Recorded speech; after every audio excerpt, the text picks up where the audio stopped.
오늘 우리가 함께 봉독한 사도행전 8장 26절 이하에 있는 말씀은 사마리아의 성에서 복음을 증거하던 빌립이 성령의 인도하심을 따라 이끄심을 따라 에디오피아의 한 내시를 만나 그에게 복음을 증거하는 내용입니다. 오늘 본문은 하나님께서 이 두 사람 빌립과 에디오피아의 내시를 만나게 하여 주시는 가운데 성령님께서 어떻게 역사하시고 이끌고 계시는지를 오늘 성경은 우리에게 나타내고 있습니다. 그래서 오늘 성경의 제목이 39절에 있는 말씀처럼 성령이 빌립을 이끌어 간지라입니다.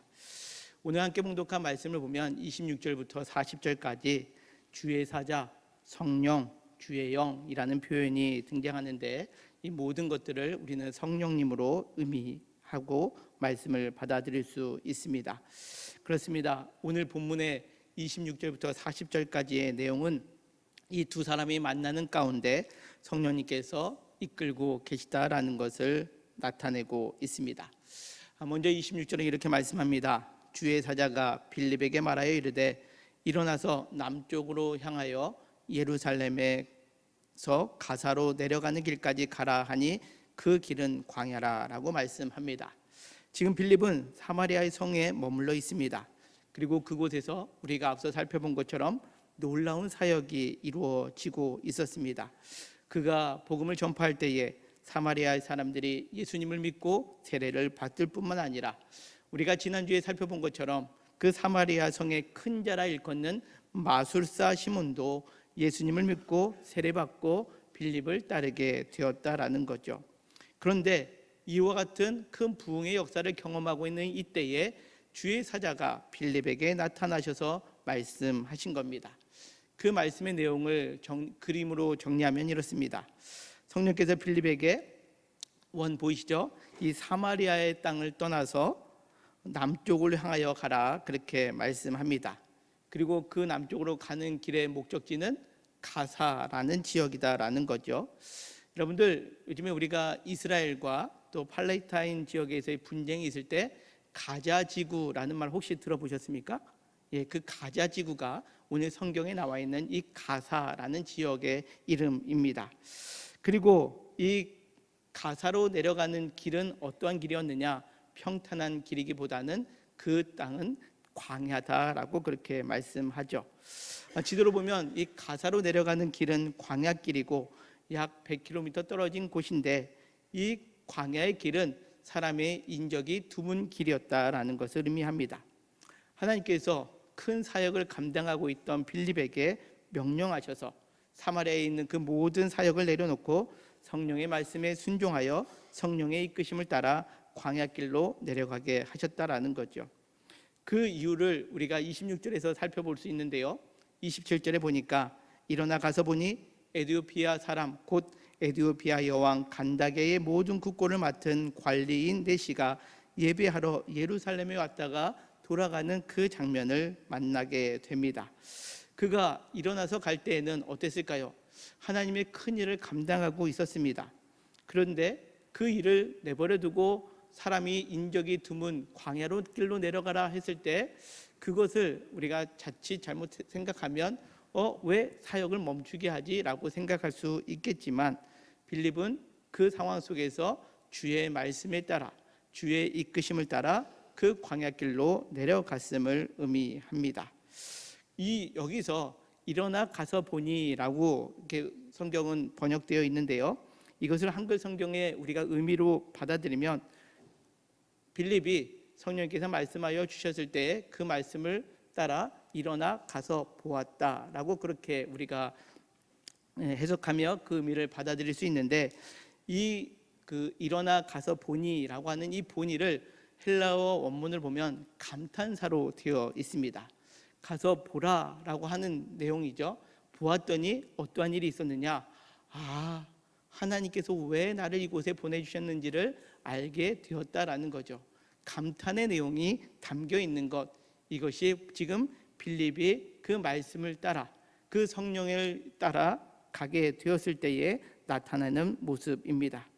가사로 내려가는 광야길에 걷던 빌립, 아무도 없는 인적이 드문 그 길을 걸어가는 순간에 이제 에디오피아의 사람 그 내시를 만나는 순간 하나님이 나를 왜 이곳에 보냈는지를 알게 되었다라는 것을 의미합니다. 자, 왜 그런 고백을 하고 있는지 우리가 지도를 다시 한번 살펴보면요, 빌립이 사마리아에서 가사로 내려가는 길은 조금 전에 보여드린 것처럼 이와 같은 경로가 되어 있습니다. 근데 이 길은 지금 동그라미가 표시되어 있는 예루살렘보다 이 가사로 내려가는 길이 더 멀게 되어 있다라는 거죠. 더욱이 빌립은 걸어서 광야길을 통과하고 있습니다. 빌립이 만나고 있는 이 에디오피아 내시는 이 예루살렘에 출발해서 가사로 내려가는 길 가운데 있는데 훨씬 그 거리가 짧았다라는 거죠.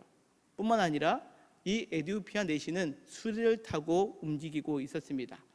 더 가까운 거리를 수레로 타고 내려가는 이 내시와 빌립이 만나기 위해서는 빌립은 언제 출발했어야 했을까요? 사마리아에서, 그 예루살렘에서 내시가 출발하기도 훨씬 더 전에 그 하나님의 음성을 듣는 그때에 그는 일어나서 그 발걸음을 옮길 수밖에 없었다라는 것을 의미합니다. 그러기에 하나님의 말씀이 임하였을 때에 그가 머뭇거리거나 자신의 생각으로 사마리아에서의 사역을 더 집중한 것이 아니라 그 말씀에 듣고 일어나서 그가 가서 보았을 때에 그 시간적인 타이밍, 하나님의 때를 경험하게 되었을 때 하나님이 왜 나에게 이와 같이 걷게 하셨는지를 알게 되었다라는 겁니다. 사랑하는 성도 여러분, 우리가 신앙생활할 때, 우리가 삶을 살아갈 때도 이와 같은 경우를 만날 때가 있습니다. 지금 하나님의 일을 잘 감당하고 있고, 때로는 삶 속에 우리가 마음 가운데 이제 이만하면 됐지라고 생각하는 그런 환경 가운데 머물러 있을 때 어느 순간 하나님께서 우리를 전혀 다른 방향으로 이끌어 가실 때가 있다라는 거죠. 그 순간 어떤 경우는 내 수고가 인정되지 않는 것 같은 상황을 만날 때가 있고, 내가 수고한 모든 것들을 포기하고 우리가 그 자리를 떠날 수밖에 없는 상황을 만날 때가 있다라는 겁니다. 그때에 우리는 어떠합니까? 그것 때문에 아쉬워하고 하나님에 대해서 하나님 왜 나를 여기 머물게 하지 않고 가라고 하시는지 우리가 항변하듯이 따져 물을 때가 때로는 있다라는 거죠. 그러나 오늘 빌립은 그 사마리아의 복음 전도의 그 과정 속에 있을 당시에 주의 말씀에 이끌려 광야로 내려갈 때 그곳에서 하나님의 이끄심을 경험한 순간 아하라고 깨닫는 것처럼 우리의 삶 속에서도 하나님께서 우리의 상황에 변화를 주실 때에 그것에 대하여 의아해하거나 때로는 마음 가운데 낙심하는 것이 아니라 하나님의 이끄심을 믿음으로 고백하며 그때에 하나님께서 왜 이곳에 이렇게 이끄셨는지를 경험하며 나아가는 그러한 신앙의 고백이 있는 저와 우리 모두가 되시기를 주님의 이름으로 간절히 축원합니다. 자, 이 빌립이 이제 그 광야길에서 에디오피아 여왕 간다게의 모든 국권을 맡은 관리인 내시를 만났다라고는 성경은 기록하고 있습니다. 이 사람을 만날 때 어떤 마음이었을까요? 여러분들, 우리가 지금 이 에디오피아 여왕 간다게의 모든 국권을 맡은 관리인 내시, 수식어가 많이 길지 않습니까? 자, 이 수식어를 우리가 볼 때, 그 직업적인 관점을 본다면 여왕의 최측근이다라는 거죠. 오늘날로 표현하면 고위직입니다. 권력이 있는 사람을 의미합니다. 또 물질적인 관점으로 보면 나라의 모든 국권을 맡은 관리인이었다라는 거죠. 오늘날로 얘기하면 나라의 재정을 주관하는 사람, 재정적으로 부유한 위치에 있는 사람이다라고 우리가 생각할 수 있습니다. 그렇기 때문에 내가 이 사람을 만났구나라고 우리가 그렇게 여길 수 있는데요. 그러나 이것은 우리의 시각입니다. 성경이 쓰여진 당시 이 빌립과 같은 유대인의 관점에서 보면 우리가 지금 생각하는 것처럼 고위직을 만났다거나 물질이 풍요로운 사람을 만났다라고 여길 수 없다라는 거죠. 여기 보면 에디오피아 여왕이라고 표현되고 있는데 에디오피아라는 단어의 원뜻은 피부색이 검다라는 뜻입니다. 즉 흑인을 의미합니다. 여러분들 성경에서 흑인은 구약 성경에서 구스인이라는 표현을 쓰고 있는데요. 이 구스인이라는 뜻은 우리가 잘 아는 노아의 홍수 이후에 노아의 하체를 보고 그것을 업신여기던 그 노아의 세 아들 가운데 그 함이 노아의 저주를 받아 낳은 자손들이 가운데 하나가 바로 구스 사람입니다. 즉 다시금 이야기하자면 이 구스 사람, 에디오피아 사람이다라고 하는 것은 유대인 관점에서 보았을 때는 이방인일 뿐만 아니라 하나님으로부터 저주받은 백성이었음을 우리는 이 한 구절 속에서 찾아볼 수 있다라는 거죠. 뿐만 아니라 모든 국고를 맡은 관리인 내시라는 표현이 있는데요. 우리가 내시라는 것은 헬라어 원뜻으로 보면 고환이 없는 사람을 의미합니다. 그 고환이 없다라는 것은 성경에서 어떤 의미를 가지고 있느냐? 신명기 23장 1절에 의하면 이 고환이 없는 사람은 여호와의 총회에 들어갈 수 없는 사람을 의미합니다. 그냥 그는 혈통적으로 이방인이기 때문에 못 들어가는 것 가운데 있죠. 그러나 당시에 이방인이지만 내가 유대인, 내가 유대교, 즉 여호와 신앙을 갖겠습니다라고 하는 사람은 회당에 들어갈 수 있고 성전에 가까이 들어갈 수 있는 그런 위치를 차지할 수 있었습니다. 그런데 오늘 이 에디오피아 여왕 간다게의 모든 국고를 맡은 관리인 내시는 그 율법적으로도 그 성전에 가까이 갈 수 없는 사람이었다라는 것을 의미합니다. 그런데 이와 같은 사람이 어떤 연유인지는 모르겠지만 오늘 성경에 보면 그가 예루살렘에 예배하러 왔다가 돌아가는 길이었다라고 소개하고 있습니다. 그가 어떻게 예루살렘으로 예배하러 갈 수 있었을까요?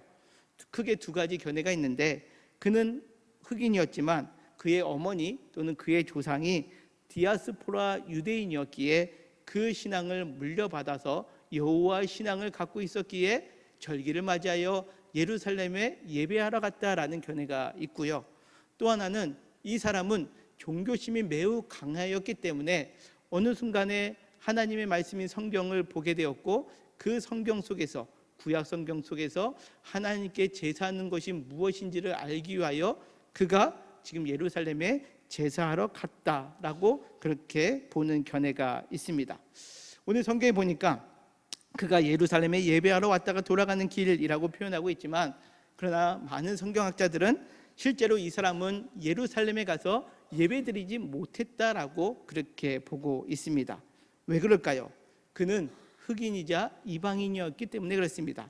심지어 율법에 따르면 고환이 없는 자로 여겨졌기에 그는 성전에 아예 들어가지도 못하는 존재였기에 그는 마음속으로 하나님에 대해서 알고자 하여서 예루살렘까지 와서 예배의 자리에 참여하려 했지만 결국 그는 예배에는 들어가지 못하고, 즉 제사는 드리지 못하고 예루살렘에서 다시금 본국으로 돌아가는 길이었다라는 것을 의미합니다. 그런데 이 사람은 사람들로 인하여 예배할 수 없었습니다. 자신은 하나님을 알고 싶었지만 사람들에 의해서 그 성전에 들어가지도 못하고 돌아갈 수밖에 없는 상황이었는데 그는 그렇다고 포기하고 있었을까요? 그렇지 않았다라는 겁니다.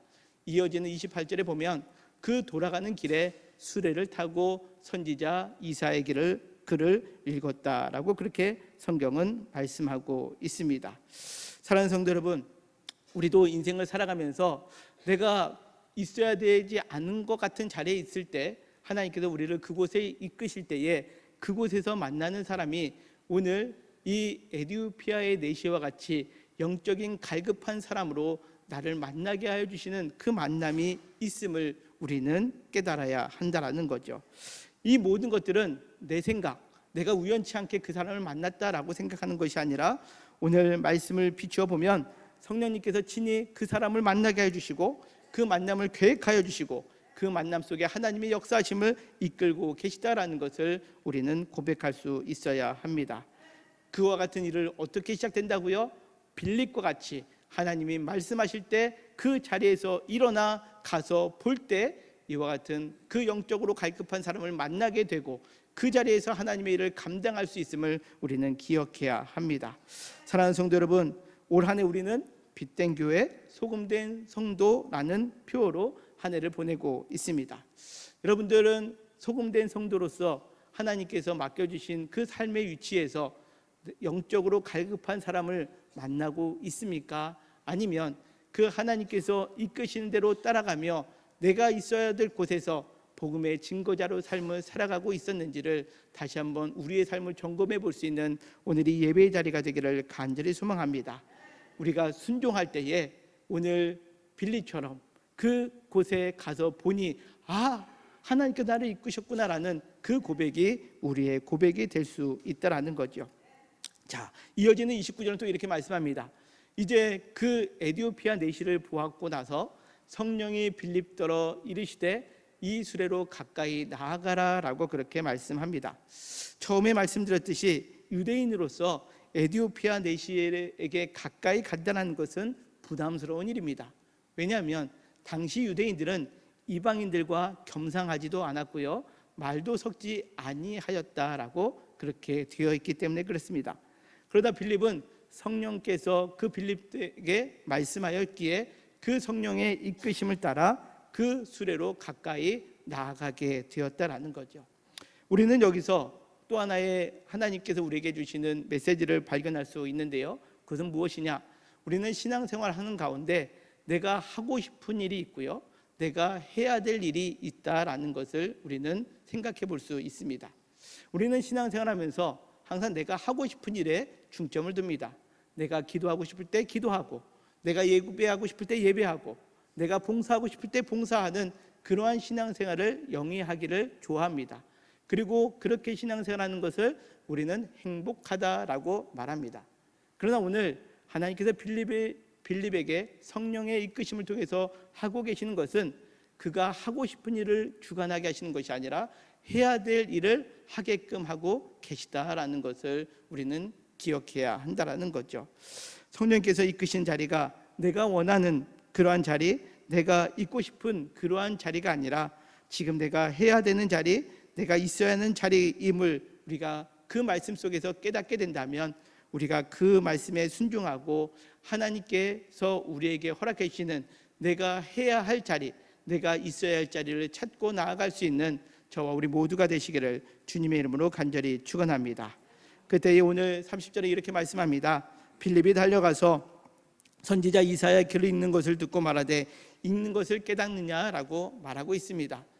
이 에디오피아 내시는 성경을 읽긴 읽지만 그 뜻을 제대로 알 수 없었다라는 거죠.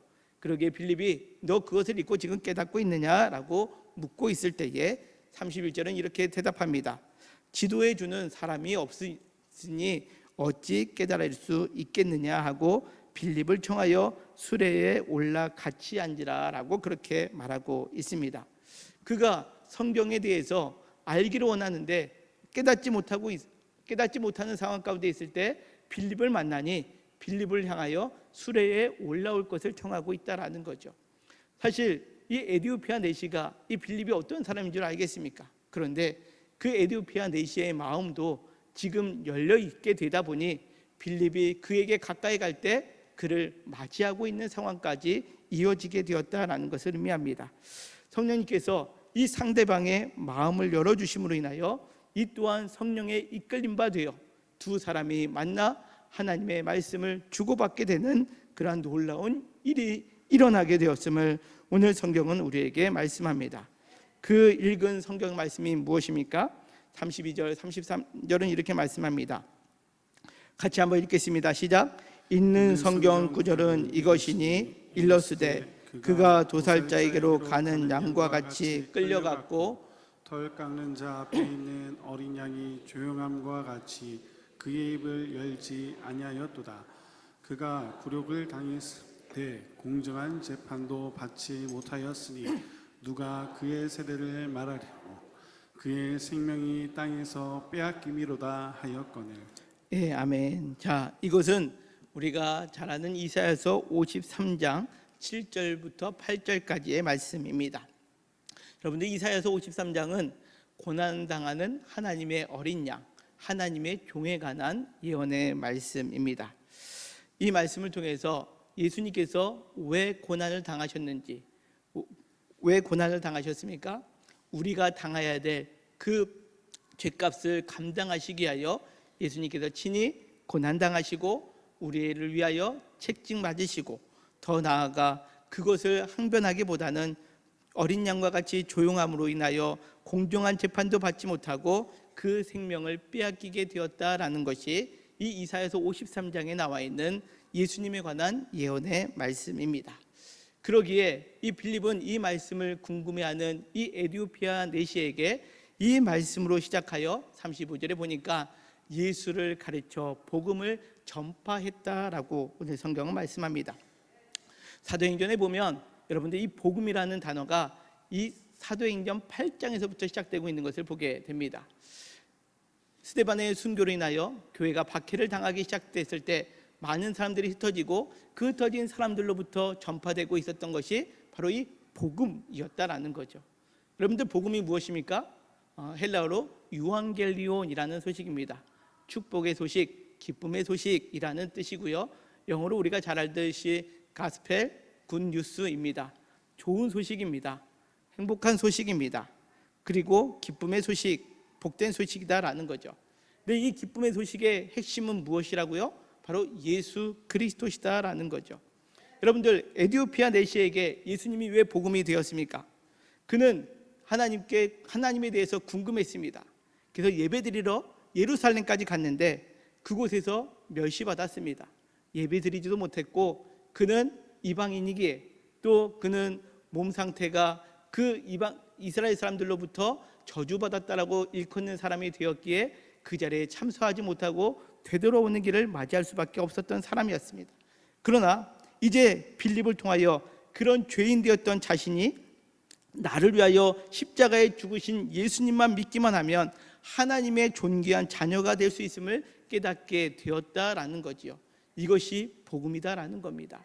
죽을 수밖에 없었던 내가 예수 그리스도를 믿습니다라는 이 한마디로 하나님의 자녀가 되는 권세를 주시고 하나님 나라의 자녀가 되는 그 은혜를 누리게 됐다라는 것을 오늘 성경은 우리에게 말씀합니다. 오늘 성경에 보면 특이한 점이 있습니다. 뭐냐? 37절이 없음입니다. 왜 없느냐? 이제 성경은요 정경화 작업이라고 해서요 여러 사본 가운데 이제 그 동일하게 있는 그 말씀을 가지고 정경화 작업을 하는데 이 37절 같은 경우는 어떠한 사본에는 이 37절이 기록되어 있고 어떠한 사본에는 이 37절이 기록되어 있지 않기 때문에 우리 한글 성경에서는 기록되어 있지 않는 것을 선택했기에 이 37절이 없음으로 표시되어 있습니다. 근데 이 37절이 있는 성경의 번역본을 우리 성경에서도 밑에 기록되고 있는데요. 여러분들 성경에 보면 6절 없음 옆에 숫자가 있고 그 숫자를 따라가 보면 아마 이렇게 적혀 있을 겁니다. 우리 같이 한번 읽어볼까요? 빌립이 이르되, 가로는 있는 거 아닙니다. 빌립이 이르되 내가 마음을 온전히 하여 믿으면 가하니라. 대답하여 이르되 내가 예수 그리스도께서 하나님의 아들인 줄 믿노라. 아멘. 그렇습니다. 이 빌립이 이 글로 시작하여서 예수 그리스도의 복음을 증거했더니 이 에디오피아 내시가 어떻게 해요? 마음으로 온전히 하여 믿기만 하면 가다라는 거죠. 너도 하나님의 자녀가 될 수 있다라고 말하게 되었더니 그 에디오피아 내시가 뭐라고 대답하느냐? 내가 예수 그리스도께서 하나님의 아들인 줄 믿노라라고 고백했다라는 겁니다. 그렇다면 이 사람은 구원을 받았을까요? 못 받았을까요? 구원받았다라는 겁니다. 그가 하나님에 대해서 궁금해서 예루살렘까지 갔지만 예배드리지 못했습니다. 왜요? 이방인이었기 때문에, 저주받은 사람이었기 때문에, 또 그의 몸이 상해 있기 때문에 그는 예배드리려 해도 예배드리지 못하는 상황 가운데 있었지만 복음의 말씀은 무엇입니까? 내 상황 때문에 내가 구원받고 못 받는 것이 결정된 것이 아니라 예수 그리스도를 믿기만 하면 내가 하나님의 자녀가 되고 하나님의 주시는 권세를 누릴 수 있는 존재가 되었다라는 것을 얻게 되었다라는 거죠. 사랑하는 성도 여러분, 우리는 이 복음으로 하나님의 자녀가 되는 권세를 누린 사람들입니다. 믿으십니까? 그렇다면 우리는 이제 이 복음을 가지고 우리도 빌립과 같이 성령의 이끌림 받아 나아가야 된다라는 거죠. 어떻게 해요? 우리가 로마서 10장 10절에 이렇게 말씀합니다. 사람이 마음으로 믿어 의에 이르고 입으로 시인하여 구원에 이른다라는 겁니다. 오늘 에디오피아 내시가 예수님을 믿고 구원받는 사건은 우연하게 일어난 일이 아닙니다. 먼저 성령님께서 그를 위하여 빌립을 이끌고 계셨기에 성령께서 그를 이끌으셔서 광야, 아무도 가지 아니하는 그 인적이 드문 광야에 머물게 하였을 때에 그곳에서 만남으로 인하여 그가 해야 될 일인 에티오피아 내시를 만나는 순간 하나님은 그 한 영혼을 구원시켜 주시는 놀라운 역사를 누리게 되게 하셨다라는 겁니다. 그러기에 이어진 36절은 이렇게 말씀합니다. 길 가다가 물 있는 곳에 이르러 그 내시가 말하되 보라 물이 있으니 내가 세례를 받음이 무슨 꺼리낌이 있느냐라고 그렇게 말씀합니다. 이제 그는 하나님의 자녀가 되었습니다. 그러기에 내가 이제는 나는 죽고 예수로 살겠습니다라는 그 세례를 받길 원한다라는 거죠. 그때에 오늘 성경에 보니까 36절에서도 보라라는 단어가 있습니다. 이 보라라는 단어가 앞서 빌립이 고백한 것처럼 이두라는 헬라어를 쓰고 있는 감탄사입니다. 여러분들 광야는 메마른 땅입니다. 근데 그곳에서 무엇을 만났다고요? 물 있는 곳을 만났다라는 거죠. 그곳에서 그는 세례를 받고 있다라는 겁니다. 어떻게 이런 일이 있을 수 있습니까? 그들이 장소를 잘 선택한 것이 아닙니다. 성령의 이끌림 바 되었을 때에 하나님은 이 과정 속에 하나하나 이와 같이 만들어 가고 계시다라는 것을 이들은 고백하고 있다라는 거죠. 그렇습니다. 우리의 삶 속에서도 때로는 광야와 같은 상황을 만날 때가 있습니다. 우리가 아까 제가 기도했던 시편 84편에 있는 말씀처럼 우리 인생 가운데 눈물의 골짜기를 걸어갈 때가 있습니다. 그러나 하나님께 이끌림 받은 사람은 광야에서도 물 있는 곳을 만나고 우리가 눈물의 골짜기를 걸어간다 할지라도 그곳에서 샘을 만나게 되는 역사를 경험하게 될 줄 믿습니다. 이와 같은 하나님의 성령에 이끌림 바 되는 삶을 살아갈 수 있어야 한다는 거죠. 자, 그럴 때에 여러분들 오늘 빌립은 큰 사역을 감당하고 있을 때에 하나님은 바로 한 사람을 만나게 하기 위하여 그 모든 것들을 적고 광야길로 인도하셨습니다. 우리는 오늘 우리가 예수님을 믿고 예배 드리는 가운데 이 말씀을 듣고 여러분들 가운데 성령의 감동을 받고 성령의 이끄심을 따라 오늘 또 이번 한 주간 여러분들이 그 하나님의 이끄심 가운데 거함으로 인하여 꼭 영적으로 갈급한 사람을 만나고 그에게 복음을 증거할 수 있는 우리 영통교회 모든 성도님들 되시기를 주님의 이름으로 간절히 축원합니다. 그러할 때에 우리가 만나는 곳에서 어떠한 일이 벌어집니까? 오늘 39절은 이렇게 기록하고 있습니다. 주의 영이 빌립을 이끌어 간지라 내시는 기쁘게 길을 가게 되었다라는 거죠. 빌립은 성령에 이끌림 바 되었습니다. 그 과정을 통해서 내시는 그 암울한 가운데 거하는 인생이 아니라 이제는 기쁨으로 길을 걸어가는 삶이 되었다라는 것을 의미합니다. 여러분들 이 에티오피아 내시에 대한 얘기가 있는데요. 이 에티오피아 내시가 이제 자기 고국에 들어가서 이제 복음을 증거하게 됩니다. 그래서 다른 나라보다 오늘날 에티오피아는 동방정교회 기독교 인구가 다른 주변에 있는 나라보다 월등하게 높다라는 통계가 있습니다. 어떤 분들은 그 에티오피아가 기독교 신앙이 가장 높은 이유는 바로 이 에티오피아 내시가 그 2000년 전에 복음을 그 나라에 심었기 때문이다라는 거죠. 여러분들 하나님께서는 이 빌립을 통하여 꿈을 꾸게 하시지 않았습니다. 너는 아프리카를 품고 꿈꿔라. 내가 아프리카를 너에게 넘겨주겠다. 에티오피아 한 나라를 내가 너에게 복음으로 변화시켜 주시겠다라고 말씀하시지 않습니다. 어느 순간 말씀에 이끌림 바 되었을 때에 광야 한복판에서 만난 그 한 사람에게 복음을 증거할 때 그 사람으로 인하여 에티오피아가 복음화가 되었다라는 것을 우리에게 말씀합니다. 그렇습니다. 우리가 큰 일을 감당하는 것이 아니라 하나님의 이끌림 바 되었을 때 단 한 사람을 전도한다 할지라도 그 사람을 통하여 하나님은 또 놀라운 일들을 이루어가게 하신다라는 것을 의미합니다. 그렇다면 우리는 어떻게 해야 할까요? 복음의 증거자가 되어야 합니다. 성령의 이끌림 바 되어서 복음의 증거자가 되어야 되는데 우리의 오늘날 가장 큰 문제는 무엇입니까? 이렇게 이야기합니다. 오늘날 전도하기 어려운 시대에 우리는 살아가고 있습니다. 전도해도 사람들이 듣질 않아요 라고 우리는 먼저 그렇게 이야기를 합니다. 그리고 또 어떤 분들이 이렇게 얘기합니다. 전도해야 되는 거 알죠? 그런데 전도하는 거 너무 어렵습니다. 또 어떤 분들은 내가 전도하려고 해도 내 주변에 있는 사람들은 아예 복음을 듣지 않아요. 이 상대방이 문제입니다 라고 그렇게 말하는 경우들도 있습니다. 그러나 우리의 상황이나 우리의 생각으로 복음을 전하는 것을 멈추지 말아야 합니다. 이해할 수 없는 상황, 또 내가 하고 싶지 않은 상황이 있다 할지라도 우리가 해야 될 일을 만나게 되면 성령의 이끌림에 순종하시려 하면 하나님께서 우리를 복음의 사명자로 사용하여 주실 줄 믿습니다. 그러기에 우리는 오늘 행해야 될 것이 무엇이냐? 성령의 이끄심을 위하여 기도해야 한다는 거죠. 우리는 날마다 내 지식, 내 경험에 살아가는 것이 아니라 성령의 이끄심을 위하여 날마다 기도하고 그 기도 가운데 하나님의 이끄심을 경험할 때 우리를 통하여 하나님은 크고 놀라운 일들을 이루어 가신다라는 거죠. 여러분들, 그리고 또 우리가 내가 복음을 전하고 싶은데 뭘 전해야 될지 모르겠습니다 라고 한다면 이번 주 금요일날 토요일날 나오십시오. 그러면 복음을 어떻게 전해야 되는지 우리가 배울 수 있는 겁니다. 자, 우리가 왜 이렇게 복음을 전해야 될까요? 지금 내가 가지고 있는 이 환경에서 벗어나 성령의 이끄심 가운데 왜 우리는 복음을 증거해야 할까요? 우리는 언젠가 주님을 만나는 자리에 가기 때문에 그렇습니다.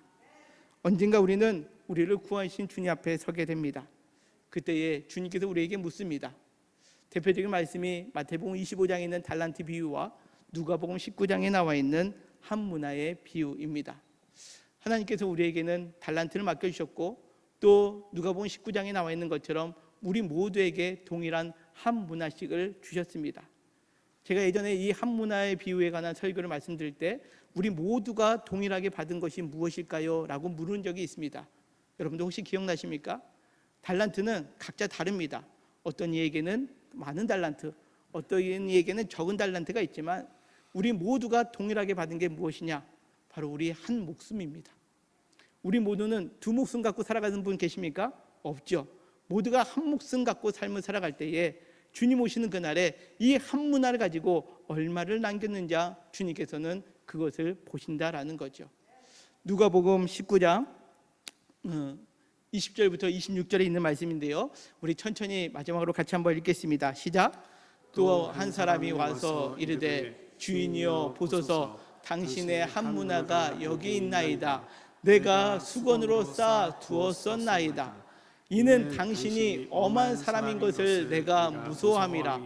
당신은 두지 않는 것을 취하고 심지 않는 것을 거두나이다. 주인이 이르되 악한 종아 내가 내 말로 너를 심판하노니 너는 내가 두지 않는 것을 취하고 심지 않는 것을 거두는 엄한 사람인 줄로 알았느냐? 그러면 어찌하여 내 돈을 은행에 맡기지 아니하였느냐? 그리하였으면 내가 와서 그 이자와 함께 그 돈을 찾았으리라 하고 곁에 있는 자들에게 이르되 그 한 문화를 빼앗아 10문화 있는 자에게 주라 하니 그들이 이르되 주여 그에게 이미 10문화가 있나이다. 주인이 이르되 내가 너에게 말하노니 무릇 있는 자는 받겠고 없는 자는 그 있는 것도 빼앗기리라. 아멘. 오늘 우리는 언젠가 주님 앞에 서는 그 순간에 네가 네 한 목숨을 가지고 뭐 하다 왔니? 라고 물었을 때에 한 목숨 고이 싸다가 왔습니다 라고 해서 책망받는 어리석은 사람이 아니라 주님 앞에 하나님 내가 이 한 문화를 가지고 2문화 남겼습니다. 5문화 남겼습니다. 10문화 남겼습니다 라고 고백함으로 인하여 칭찬받는 저와 우리 모두가 되시기를 주님의 이름으로 간절히 축원합니다. 그래서 날마다 우리가 성령의 이끌림 바 되어 빌립과 같이 성령의 이끌림 바 되어서 전도하는 우리 영통교회 모든 성도님들 되시기를 주님의 이름으로 간절히 축원합니다.